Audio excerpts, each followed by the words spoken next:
بتبدأ حكايتنا مع بطلنا كوتشي، واللي بيكون ماشي تعبان جدا وسط جثث كتير حواليه، ولما بيقف فجأة بيلاحظ ان المغول بيضربوا عليه اسهم كتيرة جدا. بس بنرجع بالزمن شوية عشان نعرف ايه اللي وصله لكده. لما بنرجع بالزمن بنلاقي كوتشي مع ناس تانية على السفينة ولابسين لبس مساجين ومترحلين لجزيرة تانية بعيدة جدا، والجو بيكون صواعق ورعد وسيول، فبيكونوا خايفين من الامواج وبيطلبوا من القائد يفك لهم ايديهم. وبنلاحظ ان القائد بيكون ممانع في الاول لكن بيفك ايديهم فعلا بعد كده، وفي اللحظة دي بتظهر نواياهم الحقيقية لما بيبداوا يقتلوا كل الموجودين، حتى انهم لسه بيضربوا واحد من المساجين لكن هو قزم فبيدافع عنه كوتشي بكل قوته وبيبدا يضرب فيهم بالسيف لدرجة انه بيقدر يقتلهم كلهم. فكوتشي بعدها بيطلب من الطاقم بتاع المركب يقودهم لاقرب جزيرة موجودة في المحيط، وبيكون في واحد من المساجين بيتريق على كوتشي فبيقول له انت خلاص ما بقتش قائد، انت زيك زينا. فبيفتكر كوتشي اسمه وان هو كان قرصان قبل كده، حتى ان هو اللي قبض عليه بنفسه. وكوتشي بعدها بيفك القيود من اونيتا كيمارو عشان يبدا هو يوجههم ويتحرك بطريقه صحيحه في المحيط، لان هو اصلا كان قرصان. وفعلا تاني يوم بيطلع النهار وبيلاقوا نفسهم قدام الجزيره واللي بيكون اسمها تسوشيما، وبيكونوا كلهم فرحانين جدا عشان وصلوا اخيرا، كمان مبهورين من شكلها الجميل، حتى انهم بيتفاجئوا لما بيشوفوا قرش كبير جدا. وفجاه بتظهر بنت قصادهم على المركب وبتبدا انها ترحب بيهم في المكان، حتى انها بتعرفهم على نفسها وبيكون اسمها هوتاري، وبتقول انها بنت حاكم الجزيره دي، وبتقول لهم انها عازماهم على وجبه اكل عشان اكيد تعبانين من المشوار الطويل ده. وبنلاحظ من ملامح كوتشي ان هو مستغرب من تصرفاتها، كمان مش مرتاح لها. وفعلا بتكون في وليمه كبيره كمان بيبداوا كلهم ياكلوا منها، وبنلاحظ ان كوتشي على جنب بياكل لوحده، والقزم تشومينكو بيكون قاعد جنبه مش بياكل لانه بيكون قرفان. لكن كوتشي بينصحه ياكل اي حاجه يقدر ياكلها اليومين دول لان بكره ما يعرفش هيكون ايه مستنيه بالظبط. وفجاه بتدخل عليهم الاميره هوتاري وبتبدا انها تسالهم اذا كانوا محتاجين اكل تاني، لكن في الوقت ده بيقوم كوتشي من مكانه وبيبدا يقول لها انت عايزه مننا ايه بالظبط. فهي بتقول له انها مش عايزه منهم حاجه غير انهم يحاربوا معاهم عشان ينقذوا الجزيره. طبعا في الاول بيكونوا مستغربين الطلب ده، لكن بيتفاجئوا فعلا لما بيعرفوا انهم هيحاربوا المغول لانهم اقوياء جدا. وبيبدا واحد من المنفيين في محاولته انه يضربها، لكن فورا بيتم قتله من الحرس بتوعها، وبعد كده بيترموا كلهم في السجن. وبنلاحظ انهم بيتكلموا مع بعض ومستغربين من اللي بيحصل، حتى لما بيسالوا كوتشي بيقول لهم ان هو مش عارف هيعملوا ايه لكن بينام شويه لانه تعبان من اليوم الطويل. وبنشوف هوتاري داخله الاوضه بتاعتها لكنها بتكون تعبانه جدا لدرجه انها بتقع، لكن بتساعدها اوتاكي المساعده بتاعتها. وبتكون هوتاري اصلا متضايقه من فكره القتل، لكن اوتاكي بتقول لها ان ده طبيعي والايام اللي جايه لسه هيكون فيها دم اكتر من كده. لما بنرجع للمشهد مره تانية للمنفيين بيكونوا مش عارفين هم فين بالظبط، لكن القزم تشومينكو بيكون عارف الخريطه كويس فبيبدا يفهم مكانهم فين. ولما بنرجع مره تانية للاميره هوتاري بنلاحظ ان في هجوم حصل عليها وهي نايمه، ولما بيدخلوا المهاجمين عليها بيحاولوا يقتلوها لكن اوتاكي بتدافع عنها فبيقتلوها هي مكانها. وبتبدا الاجراس تضرب في كل مكان عشان الحراس يعرفوا ان في هجوم على الاميره، وفعلا الكل بيجري على صوت الجرس حتى الحراس اللي عند سجن المنفيين، وده بيديهم الفرصه يهربوا من السجن بمساعده القرصان اونيتا كيمارو. ولما بيطلعوا في منهم بيهرب ومش عايز يكمل، لكن كوتشي كان عنده فكره تانية وبدا يحرق في المكان اللي كانوا فيه. وفي نفس الوقت بنلاقي الحارس الشخصي بتاع الاميره بيدور عليها، وفعلا بيلاقيها بسبب الحريق اللي بيعمله كوتشي، والاعداء بيقدروا يقتلوا عدد كبير من الحراس، لكن بيكون اونيتا كيمارو وصل عندهم وضربهم بالحجاره فبتقع الاميره منهم. وبيدخل بعد كده كوتشي فبيقدر يقتل كل الموجودين، واخيرا بيهاجم الرئيس بتاعهم وبتكون الحرب قويه جدا، لكن بيهرب في النهايه ومش بيكسب حد فيهم. وبنلاحظ ان في 3 لابسين لبس تجار بيتفرجوا على الوضع كله من البدايه، والاميره هوتاري بتقف عند جثث الجنود بتوعها واللي بيكون معاهم اوتاكو المساعده بتاعتها. فبتكون الاميره حزينه جدا ونفسيتها ضعيفه، حتى انها بتكون محبطه تكمل وتدافع عن الارض والوطن بتاعها. وفجاه بيظهر كوتشي اللي بيقول لها لازم تكملي لحد اخر نفس، وبدا يشجعها بكلامه، وفي نفس الوقت كلامه بيكون قاسي جدا عليها فبتستجمع قوتها في النهايه وبتقول له انها هتحمي المكان ده بكل قوتها، وبتكون خلاص هتمشي من قدامه. فبتوصل بعدها الفارسه كانوا من العاصمه بتاعه الجزيره، بتقول للاميره انها لازم تتحرك فورا للعاصمه عشان في اخبار هناك ان المغول بداوا يتحركوا ناحيتهم. وبنعرف بعد كده ان جيش المغول ده شرير جدا وبيدمر اي مكان هو بيروح فيه، وبتكون الوجهه بتاعتهم الجايه هي جزيره تسوشيما. وكوتشي واصحابه بيكونوا في السجن مره تانية، لكن فجاه بيدخل عليهم واحد من الحراس بيقول ان الاميره هوتاري طلبته شخصيا عشان يروح معاها اجتماع في العاصمه واللي هيقولوا فيه الخطه ويقدروا يحاربوا الاعداء. وبنشوف الحاكم سوبي يتكلم عن قصصه وبطولاته التاريخيه وازاي هو كان قوي جدا وقدر ينقذ الجزيره دي من اعداء كتير قبل كده، وكل ده بيكون مكتوب قدامهم. وكوتشي بيكون قاعد مستغرب من برود الاعصاب اللي عندهم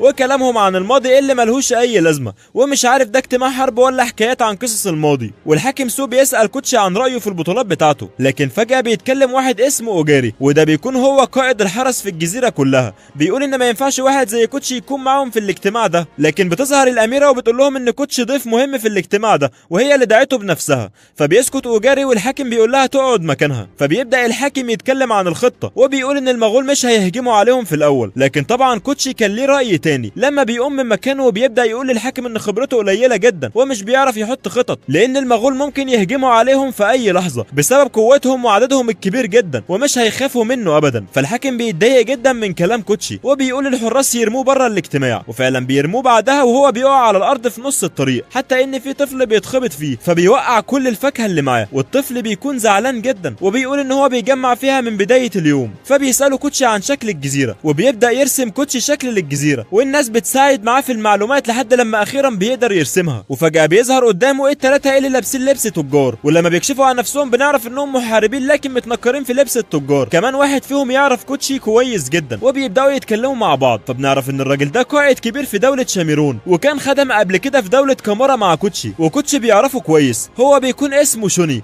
ولما بيسأله ايه اللي جابه هنا فبيقول له شوني انه جه هنا عشان يتفقد احوالهم، ولما عرف بموضوع المغول قرر انه لازم يفضل هنا معاهم ويساعدهم بكل حاجة هم عايزينها. لكنه ادرك في النهاية انهم محتاجين امداد عسكري عشان ما يخسروش في المعركة، لكن ما ينفعش يمشي ويسيبهم الا لما لقى كوتشي. فبيقول لكوتشي يتولى هو الامور هنا ويدافع عن الجزيرة دي ويخليها متماسكة لمدة 7 ايام بس، لحد لما يجيب هو جيش قوي من شاميرون ويجي بيل هنا. كمان بيدي الكوتشي سيف قوي عشان يدافع بيه عن نفسه. فبيوافق كوتشي اخيرا بعد اقناع من شوني. لكن فجأة بتوصل الاميرة هوتيري، واللي بتكون فاكرة كوتشي هيهرب على السفينة مع شوني، لكن بعد كده بتنزل السيف بتاعها لما بتعرف انهم كانوا بيتكلموا مع بعض مش اكتر ولا اقل، حتى ان شوني بيمشي وبيسيبهم لوحدهم. فبتبدأ انها تتكلم مع كوتشي، فبتقول له انها محتاجاه معاها عشان يدافع عن البلاد. وكوتشي بيتحرج منها جدا لان هي قربت عليه، فبيوافق على طلبها بسرعة. وبنعرف ان دي كانت خطة منها عشان تخليه يوافق. وبنشوف بعد كده الحارس داخل على الحاكم سو بيبلغوا ان المغول على الابواب. فبيقرر الحاكم فورا انهم يخلوا الجزيرة ويبداوا في التجهيز عشان الحرب. وبيمشي الناس في طريقهم عشان يخلوا الجزيرة، كمان معاهم المنفيين. وفجأة بيوصل الحاكم سو عشان يعدي من وسطهم، فبيوسعوا له الطريق. وبنلاحظ ان الاميرة جاية بتجري عشان تشارك في الحرب، لكن طبعا بيرفضوا انها تشارك وبيخلوها ترجع مرة تانية. وكوتشي في الوقت ده بيمشي من طريق لوحده، فبيوصل مكان بيقدر يشوف فيه جيوش المغول، وتحتيه بيكون وصل جيش الحاكم ومعاه ابنه واوجاري وباقي الجنود بيبداوا يتجهزوا عشان الهجوم. لكن كوتشي بيحاول يساعدهم وبينصحهم، لكن الحاكم بيرفض انه يساعد معاهم وبيعرض عليه درع كهدية مقابل انه يرجع ويدافع عن هوتيري. وفعلا بيبداوا في الهجوم بتاعهم على المغول، لكن المغول بيضربوا سهامهم القوية عليهم. وكل ده بيكون كوتشي واقف بيحلل الموقف. واخيرا بدأ الاشتباك بينهم، وبنلاحظ ان الحاكم وجنوده متفوقين جدا عليهم، ولما بيهربوا بيجري الحاكم بالجنود وراهم، لكن ده بيكون فخ منهم، حتى ان القنابل بتضرب عليهم بطريقة كبيرة جدا لدرجة ان الحاكم مش بيكون سامع اي حاجة نهائي. وبيحاولوا يهربوا، لكن الجنود بيتجمعوا عليهم وبيقتلوا الحاكم وابنه مع بعض. وكل ده بيكون كوتشي واقف وشايف وغضبان جدا من اللي بيحصل. وكل الجنود بيحاولوا يهربوا من المغول عشان يقدروا ينظموا صفوفهم ويرجعوا مرة تانية. حتى بنشوف القائد اوجاري بيقول لهم يجروا بسرعة. كمان بيكون واضح جدا على ملامحه الزعل عشان الحاكم بتاعهم وابنه ماتوا. وفجأة بيلاقي قدامهم واحد واقف لابس درع، حتى ان اوجاري بيستغرب وبيقول مين اللي قدر يمسك الحصان ويخليه يهدى، كمان لابس الدرع الثمين ده. وبنعرف بعدها ان الشخص ده بيكون كوتشي، وده الدرع اللي الحاكم سود دهوله هدية. وبنشوف كوتشي وهو واثق في نفسه، لكن اوجاري بيستهزأ بيه وكمان الجنود اللي معاه، لحد ما بيوصل الجنود المغول عندهم. وبيكون جنود اوجاري خايفين جدا، لكن كوتشي بيقدر يضربهم كلهم بسهولة باستخدام السهم بتاعه، حتى ان كل اللي واقفين بيتفاجئوا من قوته. وبيركب كوتشي حصانه وبيقول لهم ان ده هو وقت الهجوم المناسب عشان يقدروا يكسبوا. لكن اوجاري بيستهزأ بيه وبيقول له انه هيخسر لو هجم عليهم، لكن كوتشي بيكون عنده ثقة كبيرة انه هينتصر. وبيبدأ يقول لهم كلام محفز جدا، بس واضح ان اوجاري والمساعد بتاعه رافضين فكرة الحرب تاني دلوقتي نهائي. وبيوصل بعد كده اصدقاء كوتشي المنفيين التانيين، واللي بيقولوا انهم هيساعدوه في الحرب. وكوتشي بيقول للجنود ان هو خلاص مش فارق معاه مين اللي يجي، لانه كده كده هيحارب. وبيقول لهم في النهاية لو مش عايزين يتبعوه كشخص يتبعوا الدرع اللي هو لابسه بتاع مؤسس الجزيرة دي. وبينطلق كوتشي في طريقه بسرعة كبيرة، وفعلا في عدد من جنود اوجاري بيروحوا معاه، وبيبدأ يضرب بالسهام بسرعة كبيرة جدا في المغول وبيقتل عدد كبير جدا منهم. وكمان باقي اصدقائه بيتحمسوا من قوته وبيبدأوا يساعدوه بكل قوتهم. حتى بنلاحظ جنود اوجاري اللي انضموا ليهم وبيحاربوا بكل قوتهم لحد لما العدو قرر ينسحب، لكن كان في دماغه يسحبهم لفخ. لكن المساعد بتاع كوتشي بيقول له ان الهجوم بالعدد القليل بتاعهم، كمان انهم هيروحوا المقر ده وهيكون حاجه مستحيله انهم يكسبوا، لكن كوتشي بيكون الغضب غطى عليه وخلاص اخد قرار الهجوم فعلا وبيبدا في الهجوم، وفي كتير من الجنود وراه، لكن بنلاحظ ان اوجاري عايز يوقف جنوده لكن مش بيعرف، وبنلاحظ ان اوجاري عنده يأس كبير جدا لان الحاكم بتاعهم وابنه ماتوا قدام عينيه من غير ما يعمل اي حاجه ليهم. وشويه وبتوصل الاميره هوتاري واللي بتكون حزينه جدا على الناس اللي ماتوا، ولما بتعرف خبر وفاه ابوها واخوها مش بتزعل نهائي، بل بالعكس بتتحفز، كمان بتزعق لاوجاري لما بيقول لها ترجع للعاصمه، وبتبدا انها تقول لهم لازم يحافظوا على الجزيره بتاعتهم، كمان بتقول انها هي اللي هتحكم مكان ابوها. وفجاه بيوصل خبر عن طريق جندي من بتوعهم بيقول ان كوتشي والبقيه وقعوا في فخ العدو، وبنلاحظ الحزن على وجه الاميره وكمان اوجاري بيقولوا انهم خلاص كده هيموتوا. ولما بنشوف كوتشي بنلاقيه وسط صفوف العدو بيقتل فيهم باعداد كبيره جدا من غير ما يهتم لعددهم نهائي، كمان بنلاحظ على وشه السعاده لان هو بيحارب وواضح ان الحرب قويه جدا، لكن كوتشي بيدخل في وسط المغول حتى ان اصحابه الموجودين كلهم مستعجبين من قوته الكبيره. وبنرجع بعد كده بالمشهد للاميره هوتاري وبتكون واقفه مع اوجاري، واللي بيجي لهم بعدها خبر ان كوتشي واللي معاه نجوا من الفخ، وفعلا بيلاقوهم قدامهم ومستغربين لدرجه انهم بيقولوا ان اللي حصل ده كله كذب، لكن كوتشي بيثبت لهم لما بيطلع راس القائد بتاعهم، وابنه بيقول لهم ان دول كنز لينا يرفع من معنوياتنا، وفعلا بنلاحظ الحزن الشديد عليهم، وكمان بنشوف عياط الاميره هوتاري وباقي القاده الموجودين، لكن في نفس الوقت في غضب. وبنلاحظ كوتشي مع باقي جنوده في مستودع مع الاهالي عشان يحموهم، وبيبداوا يتكلموا عن الحرب والاحداث اللي حصلت، لكن فجاه بتدخل عليهم الاميره هوتاري واللي بيستقبلوها استقبال كويس جدا، وبعد كده بتقعد معاهم وبتبدا تشكرهم على كل اللي حصل. وكوتشي بيقول ان هو لازم ينام شويه عشان محتاج طاقه للفخ اللي هينصبوه للمغول بالليل، فبنلاحظ ان الاميره بتحاول تمنعه، لكن كوتشي اخد قراره خلاص ومرتب كل حاجه، حتى ان في واحد بيراقب كل تحركاتهم، لكن كوتشي بيكون محتاج واحد من اهل المنطقه اللي هم فيها دلوقتي عشان يدلوا على المكان كويس لان الدنيا هتكون ضلمه، وفعلا في 3 بيتطوعوا عشان يساعدوهم وبيكونوا دليل ليهم في الفخ ده. بعد كده بينام كوتشي نوم عميق جدا لدرجه ان الاميره هوتاري بتكون مستغربه هو ازاي قادر ينام بالعمق ده في وقت زي ده، وبيصحى اخيرا وبيبدا يتكلم مع الجنود بتوع اوجاري وبيتعرف عليهم واحد واحد، كمان بيسال المراقب عن الاوضاع وبيقول ان الوضع كويس جدا للهجوم دلوقتي لانه بنص قوتهم بس حاليا، وكمان بنلاحظ ان المراقب قدر ياخد كنز ليه من بتوع المغول ومبسوط جدا بيه. وبيتجه بعد كده كوتشي مع الاميره وباقي الجنود في طريقهم عشان يعملوا الفخ عشان يقلق المغول ويأخرهم شويه عن مسيرتهم، وفعلا بيوصلوا اخيرا للمكان اللي فيه المغول عشان يعملوا الفخ بتاعهم، والمرشد بتاعهم معاهم وبيبدا يقول لهم ازاي هيتحركوا ويعملوا الحريق بتاعهم في مخيمات المغول، لكن المرشدين بتوعهم طلعوا خاينين لان في 2 منهم بداوا يجروا على المغول عشان يقولوا لهم ان في هجوم عليهم، والتالت كان بيحاول يقتل كوتشي لكن الاميره بتنقذه في اخر لحظه وبتتضرب هي مكانه، ولسه بيحاول المرشد انه يقتل كوتشي لكن بيكون خلاص كوتشي اخد باله من اللي بيحصل فبيقدر يضربه فورا بكل سرعته، وفعلا بيقدر يقتله وهو بيموت بيقول ان عنده ابنه ومراته محجوزين عند المغول عشان كده كان بيحاول يرجعهم بالطريقه دي. بنشوف بعدها ان المغول عرفوا مكان كوتشي والجنود اللي معاه من المرشدين واللي راحوا بلغوا عنهم، وفعلا بيبداوا يضربوا سهام النار في الغابه كلها لحد لما بتتحرق، وكوتشي بيقول لهم ياخدوا الاميره بسرعه للعاصمه عشان تتعالج. وبنلاحظ بعدها ان كوتشي وشويه من الجنود اللي معاه واقفين يشوفوا الوضع، وبيكون المساعد بتاعه عايزه يتراجع عن الهجوم ده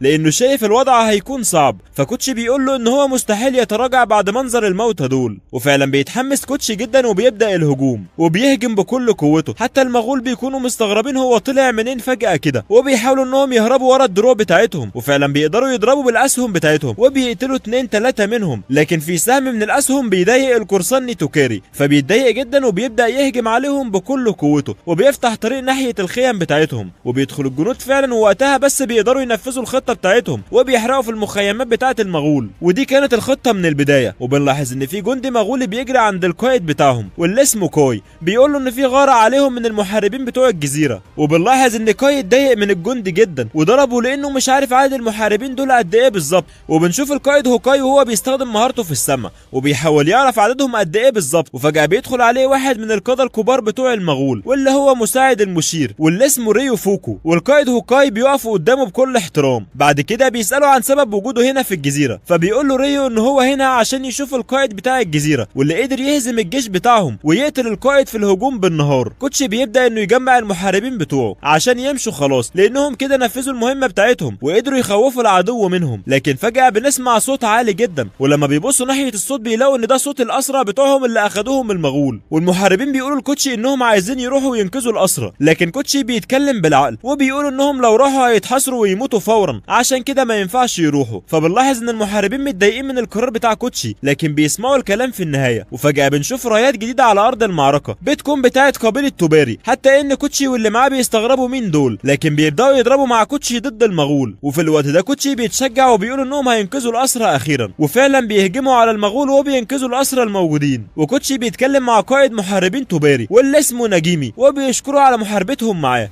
لكن ناجيمي بيقول له ان دي اوامر من قياده عاليه جدا في المنطقه، بس مش بيقول له من مين. وبعدها كل واحد فيهم بيمشي في طريقه، وبنشوف نائب المشير ريو وهو بيهجم على مستودع موجود فيه الجنود بتوع كوتشي، وفعلا بيقدر يقتل منهم، لكن بيقابل القرصان نيتوكاري وبتقوم بينهم حرب قويه جدا. وفي النهايه ريو كان هيقتل نيتوكاري، لكن كوتشي بيظهر في اخر لحظه وبينقذه. وريو بيتضايق جدا من كوتشي، لكنه لسه مش بيكون عارف ان هو قائد جيش الجزيره. وريو بعدها بيقدر انه يجرح كوتشي. في الوقت ده كوتشي بيتعصب جدا وبيجرحه هو كمان، فبيعرف ريو ان كوتشي بيكون هو قائد الجيش، لكن كوتشي بيهرب فورا مع الموجودين. ولما بيحاول ريو يروح وراه بيلاقي ان في مبعوث من المشير بتاع الجيش ذات نفسه بيستدعيه. وبنروح بعد كده بالمشهد للمشير هندون واللي بيكون في اجتماع مع كل الجنود بتوعه. وكمان بنشوف الشخص غريب الاطوار اللي حاول يسرق الاميره هوتاري قبل كده، فبنعرف دلوقتي ان هو تحت حكم هندون. وبيكون في واحد بيطبل كده وبيقعد فجاه على الارض وبيتكلم مع المشير هندون، فبيقول له ان التحرك بتاعهم لازم يكون بعد 7 ايام من المكان ده. فبيقول المشير هندون انهم لحد ما يمشوا من الجزيره هيستمتعوا بكل حاجه فيها. وبنروح بعد كده بالمشهد لكوتشي وباقي الناس اللي معاه، وبنلاحظ عليهم التعب بسبب المشوار الكبير، وكوتشي بيحاول يحفزهم وبيرتاحوا في مكان بيكون فيه ميه عشان يشربوا ويرتاحوا شويه. بعدها يكملوا طريقهم للعاصمه بتاعتهم. والاميره هوتاري بنشوفها بصحه كويسه جدا، وكانت سبقتهم اصلا ووصلت المكان ده قبلهم مع الجنود اللي كانوا معاها، وبتبدا انها ترحب بيهم وبتقول لهم ان في اكل ليهم معمول من امبارح. وفعلا بيقعدوا كلهم ياكلوا وبيكونوا فرحانين جدا لانها بخير. وكوتشي بيشوف شجره كده فبيروح عندها. بعدها بيتكلم مع الاميره عشان يسالها عن صحتها، وفجاه بيحط على الجرح بتاعها مرهم من اللي كانت القبيله بتاعته بتستخدمه في علاج الجروح. وكمان بيبدا كوتشي يلف على كل الموجودين يواسيهم، فبتكون الاميره سعيده بشخصيته جدا. وبيعرف كوتشي ان الولد اللي بيتضرب ده بيكون ابن الخاين، فبيروح عنده وبيبدا يتكلم معاه عشان يشجعه ويخليه اقوى من الاول. كمان بيديله السيف بتاع ابوه، وبنلاحظ على الولد علامات الشجاعه والقوه مره تانية. والاميره هوتاري بتقول لهم يلا عشان نكمل طريقنا ونرجع للعاصمه. وبيكونوا خلاص على بعد خطوات من العاصمه، لكن فجاه بيبدا كوتشي يجري بسرعه، فبتجري الاميره وراه عشان تشوف في ايه بالظبط. فبيتفاجئوا كلهم في الوقت ده ان العاصمه كلها اتحرقت بسبب المغول. وطبعا المشهد بيكون فظيع لدرجه ان الاميره بتنهار فبتقع على الارض. وكمان كوتشي بيفتكر كل الذكريات اللي بتألمه جدا لدرجه انه بيكون متعصب من المغول، حتى اننا بنشوف مساعد كوتشي اللي اسمه ساشي وبيكون متضايق كمان وبيعيط. فبنعرف ان هو شاف المشهد ده في المدينه بتاعته قبل كده، عشان كده هو متاثر باللي شايفه. فبيجي واحد من الجنود بخبر للاميره بيقول لها ان الناجين من العاصمه قاعدين في الغابه اهم، وفعلا بنلاقي فيهم مساعد الحاكم اوجاري، لكن واضح عليهم الاحباط لانه يعتبر خسر كل حاجه. وكوتشي بيطمن عليهم وبيسال عن باقي اهل العاصمه، فبيعرف ان في منهم اللي مات وفي منهم اللي هرب. وبيشرح واحد من الجنود ازاي ده حصل، فبيقول ان المغول نزلوا على الشاطئ وبعد كده بداوا يحرقوا في كل حاجه تقابلهم. والقرصان نيتوكاري بيكون متضايق من الوضع لان المغول طولوا جدا في الجزيره دي، حتى انه بيقول هيمشوا امتى. فبترد عليه الاميره هوتاري بتقول له انهم ممكن يفضلوا قاعدين مش اقل من اسبوع لحد لما يموتوا كل اللي موجودين هنا. وبنلاحظ ان اوجاري عنده يأس كبير جدا، وبيقول ان مفيش اي فايده من المقاومه لان كده كده في الاخر كلنا هنموت. لكن كوتشي بيتضايق من كلام اوجاري فبيضربه ضربه قويه، وبيقول له ما يقعدش يعيط زي الاطفال كده لان هو المفروض قائد كبير. وبنلاحظ ان اوجاري اتضايق من طريقه كلام كوتشي، لكن فجاه بيجي لهم القائد بالاخبار، فبيقول لهم ان في 5 مغول جايين على هنا. وفعلا بيستخبوا كلهم اول لما بيشوفوهم، لكن واضح ان المغول حاسين باصوات وعارفين ان في ناس موجودين هنا، فبداوا يرجعوا بالاحصنه بتاعتهم عشان يروحوا المعسكر. وفي الوقت ده بتكون الاميره هوتاري متضايقه جدا بسبب اللي حصل معاها، وبدات تفتكر في ذكريات ابوها واخوها اللي اتقتلوا، فبتتشجع وبتمسك القوس بكل قوتها، وكمان بتبدا انها تضرب فيهم واحد ورا التاني. لكن الجرح القديم بتاعها بيتفتح مره تانيه، وفي واحد من المغول هيهرب، لكن كوتشي بيدي اوامر للصياد جيري يقتله فورا، وفعلا بيقدر يقتله، لكن الحصان قدر يهرب. وفي الوقت ده بنلاقي الاميره بتعتذر منهم لانها اتعصبت مره واحده، لكنها بتقول ان ده كان خارج ارادتها. والكل بيكون واقف مش عارفين يعملوا ايه دلوقتي، لان الحصان اللي راح للمعسكر ده هيفهموا منه ان في مشكله حصلت للجنود بتاعتهم وهيجوا عشان يهجموا عليهم. فالقاده الموجودين بيقترحوا انهم يروحوا مكان بعيد في الشمال هيكون فيه مؤن واكل كتير، كمان في هناك بحيرات يقدروا يشربوا ميه منها. لكن الولد اللي اسمه كان بتاع الاستكشافات كان ليه راي تاني لما بيقول لهم انهم مش هيلحقوا عشان خلاص المغول مقربين عليهم جدا. لكن كوتشي واللي معاه كان ليهم راي تاني لانهم بداوا فعلا يتحركوا بسرعه عشان يقدروا يوصلوا في اسرع وقت ممكن. لكن لكنهم في الطريق بيلاحظوا ان خلاص مفيش وقت والمغول قربوا يوصلوا، فبيقترح واحد منهم انهم لازم يعطلوا المغول عشان الاهالي تقدر تهرب بسرعه لاطول فتره ممكنه. وفعلا اوجاري كمان بيقول كده، لكن القرصان نيتوكاري كان متضايق جدا لان اوجاري هو اللي بيصدر الاوامر، فبيضرب بالعصايه بتاعته على الارض من الغضب، فبيقع القزم اللي كان معاهم من على الشجره ومعاه كنوز كتيره جدا. وطبعا نيتوكاري مش هيسيبه يهرب، وبنلاقي كوتشي مع اوجاري بيتكلموا عن الفخ اللي هينصبوه، فبنلاحظ ان اوجاري مش متفائل، لكن هو بيعمل كده عشان يدي فرصه للناس تهرب. وفعلا بيخططوا في النهايه الكمين كويس جدا، وبيبدا يتحرك كوتشي ومعاه اوجاري بالسهم، وباقي الجنود مستخبيين بالسهم والرمح.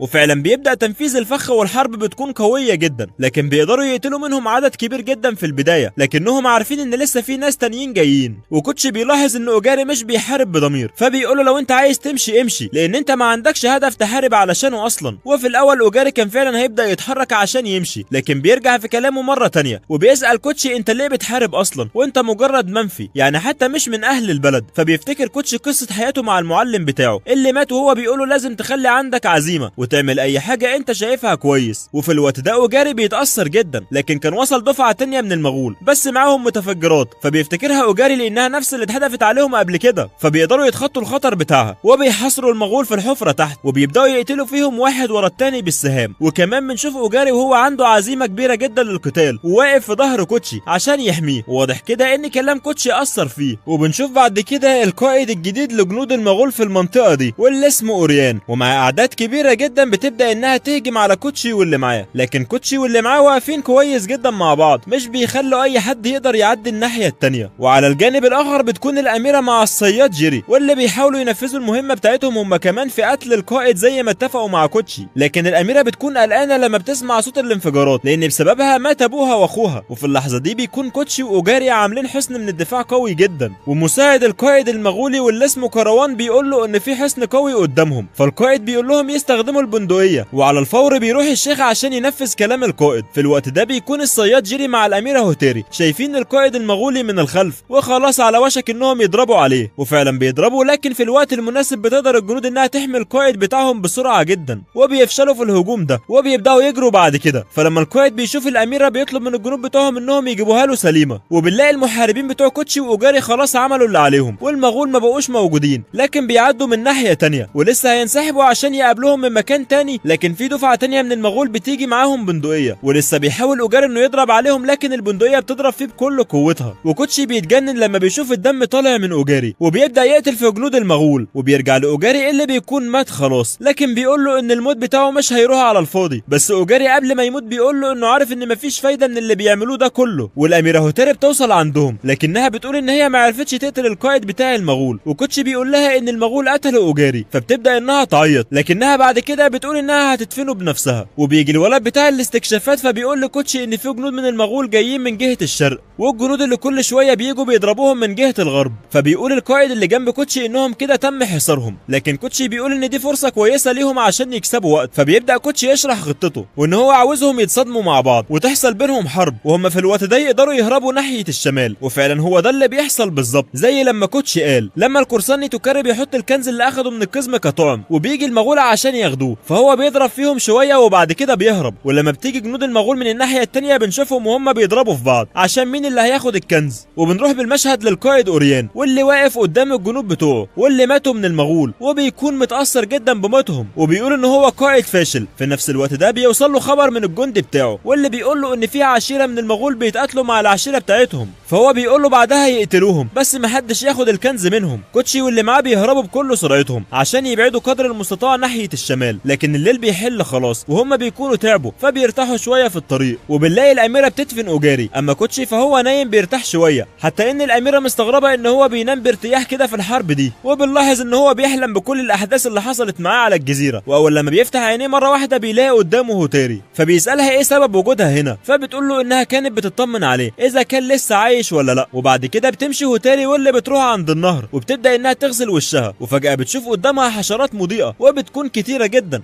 وهي متفاجئه بشكلهم الحلو. وبعد كده بتشوف راجل عجوز وبتساله هو عايز ايه، فبيقول لها فين كوتشي، فكوتشي بيظهر فجاه من وراها وبيقول له انت عايز ايه بالظبط، فبيبدا يقول له ان الامبراطور شخصيا عايزه عشان يتكلم معاه. وبنلاحظ ان هوتيري مستغربه شويه، وبعد كده بيبدا العجوز يجري وكوتشي بيجري وراه عشان يوصل للامبراطور، لكن كوتشي بيكون مستغرب هو ازاي العجوز بيجري بالسرعه الكبيره الكبيره دي، وبيفضل كوتشي يجري وراه لحد لما بيوصلوا على قمه جبل عاليه جدا، فبيلاقي العجوز اخيرا ومعاه 2 كمان من القاده، وفجاه كلهم بينحنوا احتراما للامبراطور، وبيكون الامبراطور واقف ورا كوتشي واللي بيقول ان اسمه هوتاكوري. وبنرجع بعد كده بالاحداث عشان نعرف ماضي الامبراطور هوتاكوري لما كان لسه شاب، والمغول برضه هجموا عليه في العاصمه بتاعته، واضح كده انهم كانوا هيهزموه، لكن فجاه بيظهر محارب شجاع اسمه مونتو بيقول له يهرب معاه لانه اذا نجا من الحرب هيكون قدامه فرصه يكسب. وفي الوقت ده الامبراطور بيدي مونتو سيف كويس عشان يقدر يستخدمه. وبنرجع بعد كده للواقع، والامبراطور بيتكلم مع كوتشي بيقول له ان السيف اللي على وسطه ده زي السيف بتاع مونتو، وكوتشي بيتفاجئ لما بيسمع الاسم ده لان ده اصلا اسطوره حربيه كبيره جدا. فبتظهر بعد كده الاميره هوتيري بعد مشوار طويل وبتحيي الامبراطور وبتقول له يا جدي، فبنعرف دلوقتي انها في الاصل تكون حفيده الامبراطور ده. فبيبدا الامبراطور يطمنها وبيقول لها ما تقلقش على الشعب بتاعها لان هيتم حمايتهم. وبعد كده بيديها رساله بيقول لها ان الرساله دي لما تديها لقبيله توبارا هيقابلوكم وتقدروا تنجوا بحياتكم وقتها من المغول. بعد كده بترجع هي وكوتشي في طريقهم وبتقول له قصه حياتها مع الامبراطور، وبعد كده بيوصلوا اخيرا عند العشيره بتاعتهم. فبتبدا الاميره هوتيري تتكلم معاهم وانهم هيروحوا عند قبيله توباري، لكن الاهالي بيقولوا ان قبيله توباري مش بيحبوا يستقبلوا حد او يسمعوا كلامهم، لكنها بتقول لهم ان في رساله من الامبراطور شخصيا هتوضح الامور. وفعلا بيبداوا في رحلتهم باتجاه الشمال عند قبيله توباري عشان يقدروا ينجوا من المغول، وبيوصلوا اخيرا حتى ان المنظر قدامهم بتاع البحيره بيكون شكله جميل جدا، حتى ان الولد المستكشف اموشي بيكون مبسوط جدا بالمنظر. لكن بتظهر بنت صغيره كده مع القط بتاعها، فبتقول لاموشي انت بتعمل ايه هنا؟ فهو بيتضايق منها لكن بيخاف من القط بتاعها في نفس الوقت. فبتسالها الاميره اذا كانت من المنطقه، لكن قبل ما تتكلم بيظهر قارب في البحيره عليه بنات بيهربوا من جنود المغول اللي وراهم. فالاميره بعدها بتطلب من كل الشعب اللي معاها يستخبوا في الغابه، لكنها بتسال كوتشي اذا كان عنده اي خطه يقدر ينقذ بيها البنات دول. فبيقرر ان هو هيهجم على المغول ويساعدهم، لكن البنت الصغيره بتقول له ما يعملش حاجه لانهم هيكونوا بخير فعلا. وفجاه بينزلوا البحيره وجنود قبيله توباري بيهجموا على المغول بالسهام، كمان القائد بتاعهم واللي اسمه نجامين بيهجم عليهم بالفرقه اللي معاه. ولما بيتحاصروا المغول بيرموا نفسهم في الميه، لكن بيكون تحت مستنيهم البنات اللي بيقتلوهم كلهم. وبعد كده بيقف نجامين على الشاطئ وبيتكلم مع كوتشي والاميره، واللي بتقول له ان في رساله من الامبراطور شخصيا، ولما بيقراها بيقول ان اكيد مش هيرفض اي طلب للامبراطور وبيقبل بيهم انهم يكونوا معاهم. وبنلاقي البنت الصغيره واللي اسمها سانا بتطمن على البنات الغواصات اذا كانوا بخير ولا لا، وكمان الطبيب اللي مع جنود كوتشي بيعالج المصابين بالسهام بتاعه المغول، لكن السهام بتكون مسمومه، حتى ان كوتشي بيكون مستغرب ان في حد بيستخدم سهام مسمومه في الوقت ده. وبعد كده بيقول نجامين ان هو هياخدهم معاه للقلعه بتاعتهم واللي اسمها كانتوماري. فبيفضلوا ماشيين لمسافه كبيره في الغابه لدرجه ان القزم بيقول انه تعب من كتر المشي، واخيرا بيوصلوا القلعه واللي بتكون الاسوار بتاعتها عاليه جدا وقويه. فبيقول نجامين ان اللي بناها اجدادهم الكبار وهم محافظين عليها بقالهم اكتر من 600 سنه لحد دلوقتي. وبيدخلوا القلعه، لكن الولد المستكشف اموشي بيطلع على السور فوق، وكمان بتكون قدامه سانا واللي بتقول له انه طفل، فبيقول لها يعملوا سباق على الاسوار. وفعلا بيبدا السباق بينهم، وكوتشي واللي معاه بيدخلوا القلعه وبيكون قدامهم ناس من العشيره بتاعتهم، حتى ان ساشي بيقابل واحد من اللي كانوا منفيين معاهم واسمه اوبامسي، وبيقول له انه فرحان جدا عشان شافه وعايز يتكلم معاه في الحاجات اللي حصلت معاهم لغايه لما جم هنا. لكن لما اوبامسي بيشوف الاميره بيتضايق جدا وبيقول لها انت السبب في كل اللي حصل ده، لكنها مش بتديله اي اهتمام وبتقول له انت اصلا جبان هربت من قبل ما الحرب تبدا. وبيكملوا طريقهم وشاشي بيقول له انه هيبقى يقعد معاه في وقت تاني يتكلموا. وبنشوف اموشي في الوقت ده بيجري على الاسوار مع سانا وبيتسابقوا، لكن طبعا محدش فيهم بيكسب في الاخر وبيتعبوا من الجري. لكن بنلاحظ ان سانا بتضحك كتير جدا، وكوتشي ماشي مع البقيه في القلعه ومتفاجئين من انهم بيصنعوا سيوف واسهم وحاجات كتير تساعدهم في المعيشه. واموشي بعدها بيوصل اخيرا لكوتشي وبيقول له ان السور ده طويل جدا وكمان ارتفاعه عالي، حتى ان ليه 4 مداخل. فبيقول كوتشي ان ده معناه ان عدد المدافعين قليلين جدا عند الابواب دي. ونجامين بيكون مخلي البنات تحضر اكل كويس للمسافرين، وفعلا بيبداوا ياكلوا، حتى ان المسافرين بيشكروهم على الاكل ده، وكمان بيبداوا يشكروا في القلعه وانها تقدر تهزم المغول عشان الاسوار بتاعتها عاليه جدا والتضاريس مساعده ليهم في الهجوم.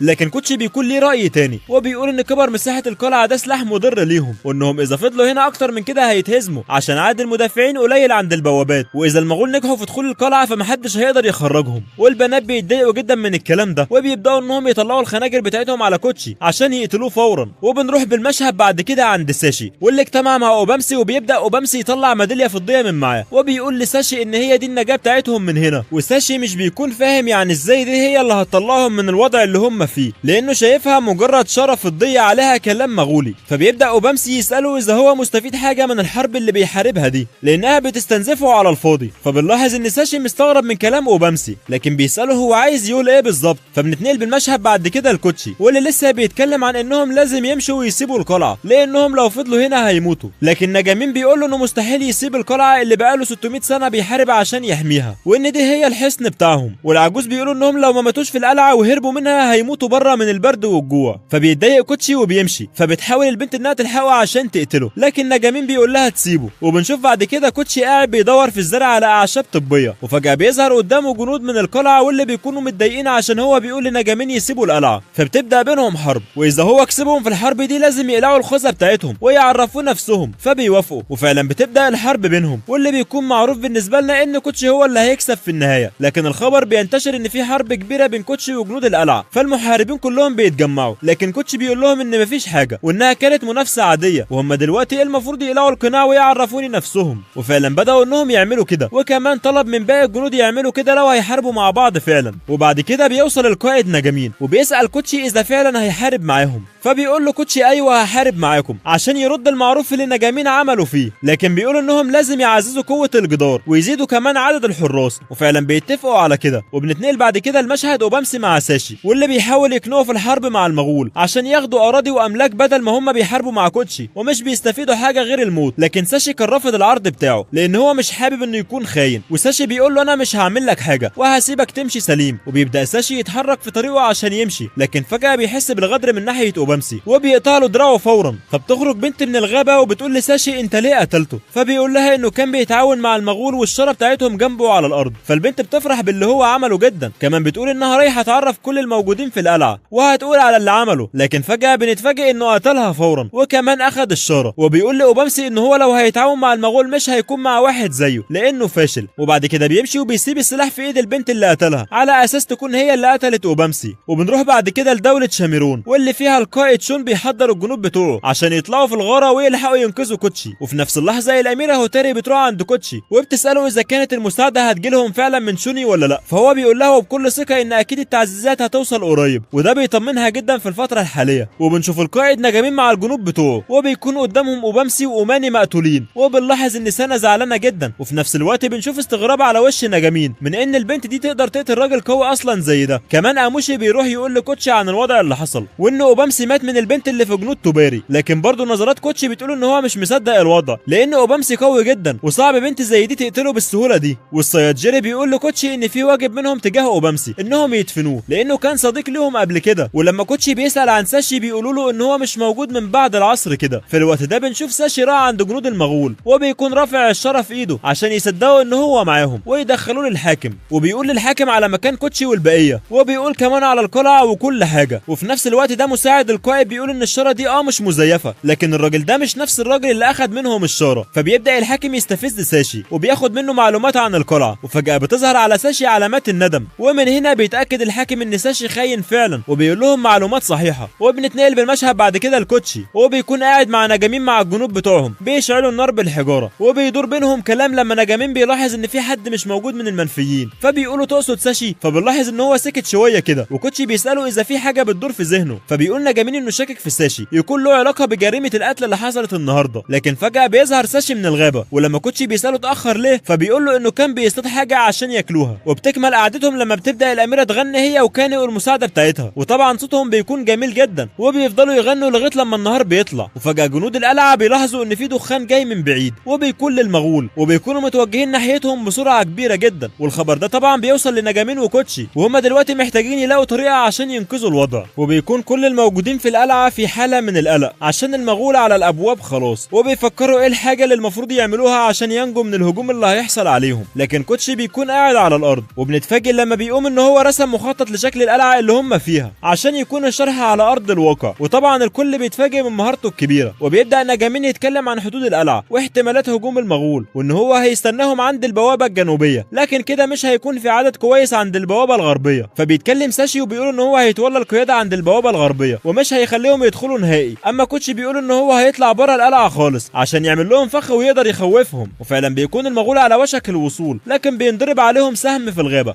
مش عارفين منين، ولما بيكتشفوا ان هو من فوق بيتضرب عليهم من تحت كمان عن طريق كوتشي، وبيقدر كوتشي يوقع منهم عدد كويس لكنهم بيكونوا قليلين، فبيضطروا انهم يهربوا بسرعه ناحيه البوابه الجنوبيه. وبيبدا نجامين في الهجوم بتاعه، وفعلا بيقدروا يوصلوا عند البوابه وبيكونوا تعبانين جدا من كتر الجري. ونجامين بيقول لكوتشي ان هو كده دوره انتهى ودوره هو دلوقتي، وفعلا بيبدا يؤمر الجنود في اطلاق السهام على المغول، لكن المغول دفاعاتهم بتكون قويه، بس نجامين كان عامل حسابه على كده ومجهز اسلحه المنجنيق وبيقدر يكسر دفاعهم بالحجاره، وبيستمر ضرب السهام. كمان الجنود اللي كانت بتحاول تطلع على الاسوار كانت بتموت بكل سهوله، والقاده المغول بيتكلموا مع بعض اذا انهم يهجموا على مكان تاني ولا يفضلوا في نفس المكان ده، لكن الاوامر بتجيلهم يفضلوا في نفس المكان، لان بالفعل في فرقه راحت عند البوابه الغربيه وهتدخل من هناك. وبنشوف ساشي واللي واقف عند البوابه الغربيه بيقول للجنود اللي معاه يروحوا يلحقوا اصحابهم عند البوابه الجنوبيه، لكن في 3 مش بيمشوا عشان يفضلوا معاه، وفجاه بيظهر المغول من وراه وبيقتلوا الجنود. وبنلاحظ على ساشي علامات الندم من الخيانه اللي هو عملها، لكن في نفس الوقت بيكون عارف ان اللي بيخون بيكمل طريق الخيانه للاخر، والمغول بيكونوا ماشيين في طريقهم جوه القلعه. وفي نفس الوقت كوتشي واللي معاه بيحاربوا عند البوابه، لكن الهجوم بتاع المغول بيكون ضعيف جدا عليهم، فهم بيحسوا ان في هجوم تاني من مكان تاني في القلعه. وفجاه وهم لسه بيتكلموا بيلاقوا في نار كبيره جدا اشتعلت جوه القلعه، فبيعرفوا ان سببها المغول. بس المغول اللي بره مش فاهمين اللي بيحصل عشان ما قالوش للجنود بتوعهم يحرقوا القلعه، بس في نفس الوقت بيكونوا فرحانين لان جنودهم نجحوا في انهم يحرقوا القلعه، وكانوا لسه بيحضروا نفسهم للهجوم على القلعه. لكن فجاه بيلاقوا الجنود اللي جوه بيطلعوا من فوق السور، لكن كلهم بيكونوا محروقين من النار. وطبعا كل الجنود اللي بره بيخافوا، وكمان بتبدا الاميره هوتاري تضرب عليهم بالسهام، فبيتراجعوا كلهم وبينسحبوا. وبنعرف بعدها ان ده فخ حصل في الجنود المغول واللي قدروا يدخلوا جوه. وكوتشي بيتكلم مع نجامين اللي بيكون عارف ان اللي حصل ده هم اللي عملوه مش المغول، لكن في اللحظه دي كوتشي بيقول ان المغول دلوقتي ممكن يتعصبوا اكتر من الحركه دي ويهجموا بكل قوتهم، فاحنا لازم نهجم عليهم دلوقتي وهم واخدين الصدمه قبل ما يستعدوا. وفعلا بنشوف القائد المغولي وهو بيتعصب جدا وبيقول انهم لازم يهجموا على القلعه فورا بكل قوتهم وكمان يهدموها، لكنهم بيتفاجئوا قدامهم بجنود كتيره جدا بيهجموا عليهم من القلعه، وبيكون القائد بتاعهم كوتشي، وفعلا بيقدروا يقتلوا عدد كبير منهم وكمان بينسحبوا. وبيضرب عليهم كوتشي سهم بيكون هيقتل القائد خلاص، لكن الجنود بتحميه في اخر لحظه، والقائد بيظهر عليه علامات الخوف ومش بيكون عارف يعمل ايه، لكن بيقرروا انهم هيسيبوا القلعه لانها اصلا مش هدفهم ولا هي ولا الجزيره، هم بس بيعبروا من هنا مش اكتر عشان يحتلوا مكان تاني. فعشان كده بيقرر القائد ما يهاجمش هو والفريق بتاعه القلعه دي ويسيبوها لفريق مغولي تاني.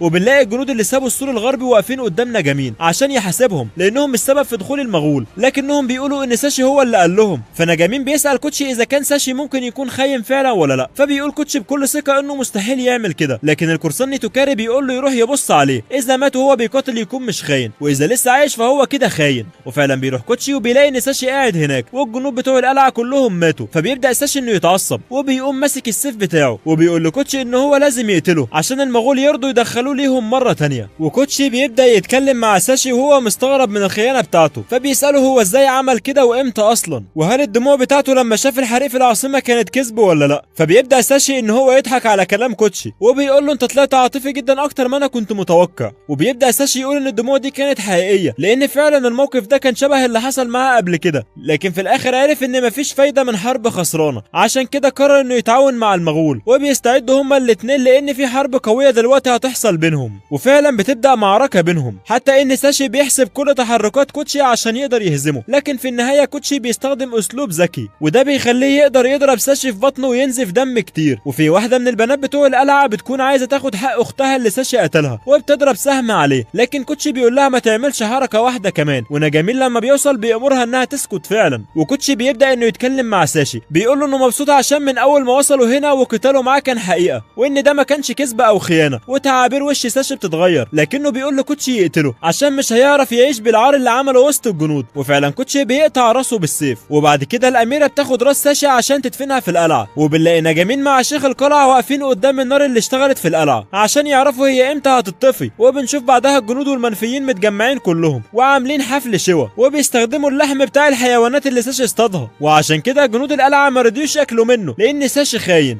وبعد كده القزم بيقول لاصحابه ان هو عنده مفاجاه حلوه ليهم. وبنروح بالمشهد بعد كده لكوتشي واللي بيكون نايم نوم عميق جدا في الغابه، والاميره هوتاري بتراقبه كالعاده، فبتلاحظ ان الولد ابن الخاين جاي عشان يقتل كوتشي عشان هو كان قتل ابوه قبل كده، فهي بتقدر تلحق الولد قبل ما يعمل اي حاجه. وبتقول بتقول له عشان تكون شجاع لازم تقتله في ساحة المعركة، والولد بيبدأ يجري بعدها. وبعد شوية كوتش بيصحى فبيسألها بتعمل ايه هنا، وهي بتقول له انها بتدافع عنه، وكمان انه ما ينفعش ينام في اوقات زي دي لان العدو قريب منهم جدا. وفجأة بيسمع كلام غريب لان الجنود بتقول ان في حيوانات كتيرة قريبة منهم. وفي اللحظة دي بنشوف الشيخ بيحاول يعرف ايه اللي ممكن يحصل، لكن النار فجأة بتمسك فيه وبتقتله. ولما بنروح بالمشهد للأميرة هوتاري وكوتشي بنلاقيهم شايفين حيوانات الغابة كلهم قريبين منهم، فبيتوقع كوتشي ونجامين ان الحيوانات دي هربانة من حاجة كبيرة ووصلت عندهم، وبيعرفوا ان في هجوم كبير جدا من المغول ممكن يكون داخل عليهم. وبنلاحظ ان معنويات الجنود مرتفعة جدا وبيقولوا انهم يقدروا يهزموهم. وبنروح بعد كده بالمشهد للقزم اللي بيوريهم المفاجأة، واللي بتكون عبارة عن قارب يقدر يخليهم يهربوا من الجزيرة دي عشان ما يموتوش من المغول. وبيبدأ القزم يعرض عليهم انهم يهربوا معاه، لكن بنلاحظ ان كلهم رافضين الموضوع ده لانهم شايفين ان مفيش فايدة وانهم ممكن يموتوا في القارب الصغير ده. حتى لما العجوز بيسألهم بيكون ردهم بالرفض. وكمان اموشي بيشوف البنت سنة فبيرفض بسرعة جدا، لكن القرصان نيتوكاري بيرجع في قراره وبيقولوا انه هيروح مع القزم لما حس بالرياح اللي موجودة انها هتساعدهم يهربوا. وبعد كده سنة بتيجي عندهم وبتتكلم مع اموشي، بتقول له انت مش عايز تهرب ليه؟ فبيقول لها ان هو مستحيل يهرب ويسيب المكان هنا، وبيبدأ شجار بينهم لانها فاكرة ان هو بيكذب عليها. وبنروح بالمشهد بعد كده للشيخ اللي مات، وكل الموجودين بيكونوا شايفين اللي حصل ده نذير شؤم وانهم كده هيخسروا في المعركة اللي جاية. لكن نجامين بيحول الكلام ده لحاجة عكس كده خالص، وبيقول لهم ان دي اشارة كويسة وهيقدروا يكسبوا، وبيرفع من معنويات الجنود. وكوتشي بيبدأ يتكلم مع نجامين عن الجنود وانهم محتاجين يعملوا استكشاف في الغابة. فبيقول نجامين ان بالفعل في جنود في الغابة وهيبعتوا اشارة لو لقوا اي جنود مغول جايين. ولما بنشوف الجنود في الغابة لسه عايشين بيبعتوا اشارة عشان لقوا المغول، لكن للاسف مش بيلحقوا لانهم بيموتوا فورا. وبنلاقي بعد كده القائد موكاتشو بيقول للجنود بتوعه يظهروا الشعلات بتاعتهم عشان جنود القلعة يعرفوا ان عددهم كبير ويخافوا. وفعلا بتظهر شعلة في الغابة، وبعد كده بتظهر اعداد كبيرة جدا، ولما بيشوفوها الجنود بيعرفوا ان هم دول المغول. كوتشي بيقول لنجامين ان المغول هيوصلوا هنا على الفجر، عشان كده هم محتاجين يعملوا اي حاجة يقدروا عليها بسرعة. وبعد كده بتيجي الاميرة هوتاري واللي بتقول لنجامين انهم لازم يهربوا بالجنود والاهالي الموجودين معاهم عشان محدش يتعرض للموت. ونجامين بيكون مصر جدا على البقاء والدفاع عن القلعة، لكن في النهاية كوتشي والاميرة هوتاري بيقدروا يقنعوه لانهم لازم يتحركوا فورا، واخيرا هو بيوافق على اقتراحهم. وفجأة بيجي جندي بيقول ان في اسطول بحر كبير جدا جاي، وبيكونوا فاكرين انها تعزيزات جايه ليهم، لكن في النهاية بنعرف ان ابو شوني قال له ان مفيش اي تعزيزات هتتحرك من هنا لان خلاص تعتبر الحرب في الجزيرة دي حسمت للمغول وخلاص المغول هيكسبوا. وبنلاحظ ان شوني متضايق جدا من اللي حصل، وبنشوف كوتشي مع الاميرة ونجامين وبيكونوا متفاجئين جدا ان السفن اللي في البحر دي مش التعزيزات وانها سفن مغولية حربية، فهم دلوقتي بيكونوا محاصرين من كل الجهات. وبتبدأ الاوضاع تكون صعبة شوية عند الجنود من المنظر اللي شافوه بسبب عدد جنود المغول الكبير جدا. وكمان بنلاحظ ان كوتشي قاعد زي ما يكون كده فقد الشغف، لكن بنكتشف عكس كده لما بيسألوا الجنود هو ليه بيحارب وبيدافع عن الجزيرة ومكان مش بتاعه اصلا. فبيكون رد كوتشي محفز جدا ليهم لما بيقول لهم ان اهم حاجة تكون مؤمن باللي بتعمله، وانا حسيت ان المكان ده حلو جدا ومحتاج حد يدافع عنه. وبدأ يفتكر كل الاحداث اللي حصلت معاه من اول لما جه الجزيرة هنا، وبعد كده بيقول لهم اننا لازم ندافع عن الجزيرة بكل قوتنا، وبيبدأ يحفز فيهم. فبنسمع بعد كده اصوات الجنود العالية من كتر التحفيز، حتى الاميرة ونجامين بيكونوا متفاجئين من قوة كوتشي على التحفيز. وفجأة بنشوف ان المغول خلاص وصلوا عندهم والحرب الكبيرة جدا هتبدأ فعلا. وفعلا بتبدأ الحرب والهجوم بيبدأ من الناحيتين، والهجوم بيكون قوي جدا وبيبدأ رمي السهام من جنود المغول، وبيقدروا يسيبوا عدد كبير جدا من جنود القلعة، لكن برضه الصمود موجود لسه من ناحية القلعة. وبنلاحظ ان القائد المغولي مصمم ان هو يجتاز القلعة دي وياخدها ضمن الغنائم بتاعته، لكن المساعد بيقول له مفيش وقت عشان المفروض يمشوا من الجزيرة دي ويروحوا الوجهة بتاعتهم. لكن القائد كان ليه رأي تاني وقال لهم ان الحرب دي لازم تنتهي بسرعة جدا. وبتيجي اخبار لنجامين بتكون ان السور الشرقي مفيش عليه حراسة كويسة والمغول ممكن يدخلوا في اي لحظة من هناك. ونجامين بيبعت كوتشي عشان يدافع مع الجنود اللي هناك، وبيكون هناك الاميرة معاها كينو وكمان المساعد بتاعها. وبنلاحظ ان الوضع بقى صعب شوية لدرجة ان الاميرة كانت هتموت لكنها بتقدر تقتل الجندي في النهاية، بس للاسف بيجي واحد تاني وخلاص هيقتلها، لكن فجأة بيظهر كوتشي من العدم وبيقدر يضرب الجندي ده وبيبعده. وبنرجع لنجامين وبيكون للاسف البوابة اللي هو عليها خلاص قربت تنهار، فهو بيخلي الاخت تاسو توقع برج المراقبة مع المحاربات اللي معاها عشان يسدوا الطريق في وش المغول. وبتقول لتاسو تاخد اللي معاها ويهربوا وهو هيلهي المغول شوية، لكن تاسو بتقول له انها مش عايزة تسيبه لوحده ولسه بيتكلموا مع بعض، لكن للاسف تصرف المغول كان اسرع منهم لانهم قدروا يدخلوا ويكسروا البوابة بكل سهولة. وفي الانفجار بتاع البوابة بتموت الاخت تاسو قدام عين نجامين، وده طبعا بيصير غضبه جدا وبيكون متأثر، فبيبدأ يحارب بكل قوته وقتل عدد كبير جدا من المغول، لكن في النهاية بيقدروا انهم يقتلوه. لكن نجامين بيحفز جنوده قبل ما يموت عشان يكملوا المسيرة بتاعته. ولما بنرجع لمشهد كوتشي مرة تانية بنلاحظ ان في جنود وراهم وراهم، وكمان في جنود قدامهم، فهم بيكونوا متحاصرين. واموشي بيقول لكوتشي ان البوابه الجنوبيه اللي عندها نجمين اتفجرت، عشان كده الجنود دخلت من هناك. كمان بيقول له ان كل اللي هناك ماتوا. وطبعا كوتشي والاميره هوتاري بيزعلوا جدا عشان نجمين والناس اللي كانت معاهم، لكنهم في نفس الوقت عارفين ان مفيش فرصه قدامهم عشان يكسبوا. اما بالنسبه لاموشي فهو هيقابل سانا وياخد معاه شويه من الاهالي عشان يهرب بيهم. وبنشوف الصياد جيري هو بيدافع عن كوتشي والاميره، وبيقول لهم يهربوا هم، وهو هيلهي المغول شويه وبعد كده هيهرب معاهم. وبنرجع بالمشهد لاموشي اللي بيكون قابل سانا وقال لها انهم لازم يهربوا بالناس اللي معاهم دول. وفي الوقت ده سانا بتقول له انها عارفه طريق ممكن يساعدهم في الهروب، لكن ممكن يكون في جنود مغول. فبيقول لها ما تقلقش لان هو معاه متفجرات ممكن يقدروا يهزموهم بيها. وبيمشوا بعد كده في طريقهم، وكمان كوتشي واللي معاه بيمشوا في طريقهم عشان يهربوا من القلعه دي، لكن المغول بيكون عددهم كبير وبيلاحقوهم. وكوتشي بيقرر ان هو هيهاجم، وكينو بتاخد الاميره بالعافيه عشان تهرب بيها بسرعه. وبيبدا كوتشي في الحرب ضد المغول، وفجاه بيظهر القرصان توكاري واللي بيساعده في الحرب دي. وبعد كده بيقول له يمشي هو عشان يلحق الاميره، وهو هيكمل حربه هنا ضد المغول. وفجاه بيوصل نائب المشير ريو واللي بيقول للقرصان توكاري انهم محتاجين يكملوا المعركه بتاعتهم واللي كانت على الشاطئ، وبتبدا بينهم المعركه مره ثانيه. وفي الوقت ده بيكون جيري قابل زميلهم الطبيب وبيعالج الجرحى، ولما بيحصل عليهم هجوم من المغول بيموت الطبيب، فبيزعل جيري جدا وبيقتل كل المغول. لكن فجاه بتيجي اعداد كبيره جدا وبعدها جيري بيموت. وبنشوف الاميره مع الجنود بتوعها وبيكونوا عاملين حاجز، لكن المغول بيقدروا يتخطوه بسهوله والكل بيموت قدام عين الاميره. وفجاه بتسمع صوت كوتشي واللي بيمهد لهم الطريق عشان يهربوا، وفعلا بيبداوا يجروا، لكن المغول بيصوبوا متفجرات على كوتشي فبيقع في المحيط. والاميره بتكون زعلانه جدا، وكوتشي بيبدا ينزل في اعماق المحيط. وكمان بنلاحظ ان في قرش ازرق كبير جنبه لكن مش بيعمل له حاجه. وبنرجع للاميره هوتاري مره تانية واللي بتكون شافت الانفجار، وفجاه ما لقتش كوتشي فهي بتكون فاكره انه مات. كمان كل الجنود بتوعها بيتقتلوا من المغول، ومعنويات الاميره بتتحط وبتستسلم للموت. لكن المساعد بتاعها بيحاول معاها عشان يهربها من المكان ده، فهي بتقول انها عايزه تموت عشان كوتشي مات. لكن المساعد بيفهمها ان كوتشي وقع في المحيط وممكن يكون لسه عايش. وبعد كده بتيجي كينو بتقول لهم ان في مكان يقدروا يهربوا منه. وبنشوف بعد كده اموشي في الغابه مع سانا بيحاولوا يهربوا من الجزيره دي، لكن فجاه بيلاقوا قدامهم جنود من المغول. فبنلاحظ الشجاعه على اموشي لما بيقولوا ان هو هينط وسطهم ويفجرهم. وبعد كده هيقابل سانا واللي معاها في الناحيه الثانيه من المحيط، وبتكون سانا خايفه عليه، لكن هو بيكون مصمم على اللي هيعمله وبيبدا يجري بسرعه ويحط متفجرات في النار. وكمان بيقدر يضرب 2 من الجنود، لكن في النهايه واحد بيرمي عليه الرمح فبيطعنه، وبعد كده بيقع في المحيط حتى ان سانا بتنزل وراه عشان تلحقه. وبنرجع للاميره مره تانية واللي بتحاول انها تهرب، لكن المغول بيظهروا قدامهم فجاه وبيبداوا يقتلوا فيهم. وكمان مساعد الاميره بيموت، وبيوصي كانوا تحمي الاميره، وكانوا بتهرب بالاميره بسرعه لكنهم بيقعوا من على منحدر. وبتبدا كانوا تخنق الاميره لحد لما عينيها بتغمض، وبعد كده بتهرب كانوا عشان المغول يروحوا وراها، وفعلا بيقدروا يمسكوها. وبنشوف كوتشي وهو في المحيط لما بيرجع بذكرياته للمدينه اللي كان عايش فيها مع زوجته وبنته، وبيفتكر ذكريات بنته لما هجم عليها اللصوص وهو كان بيعاملها بقسوه عشان تطلع قويه، وكان بيقول لها تدافع عن حاجتها دايما. فالكلام ده بيرجع له وعيه مره تانية، وبيبدا انه يحاول في الخروج من المحيط لكن مش بيقدر لان نفسه خلاص بيخلص فبيغمى عليه من التعب. ولما بيفتح كوتشي عينيه بيلاقي نفسه على الشاطئ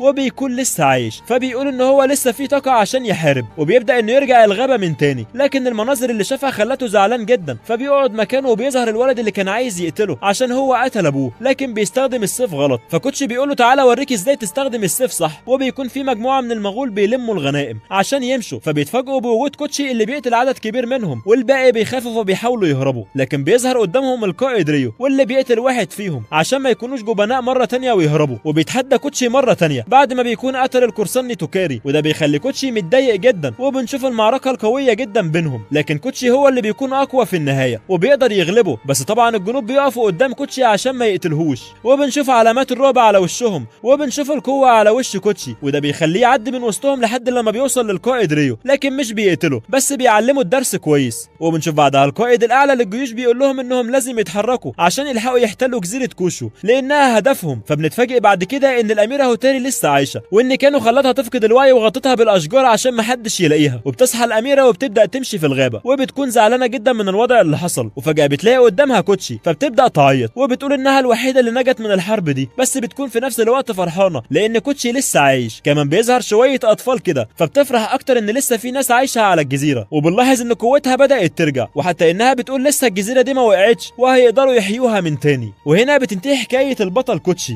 لو عجبك الملخص ما تنساش اللايك والاشتراك عشان ده بيشجعنا استمر، وفي النهايه ما تنساش صلي على النبي. اشوفكم في حكايه جديده، والسلام.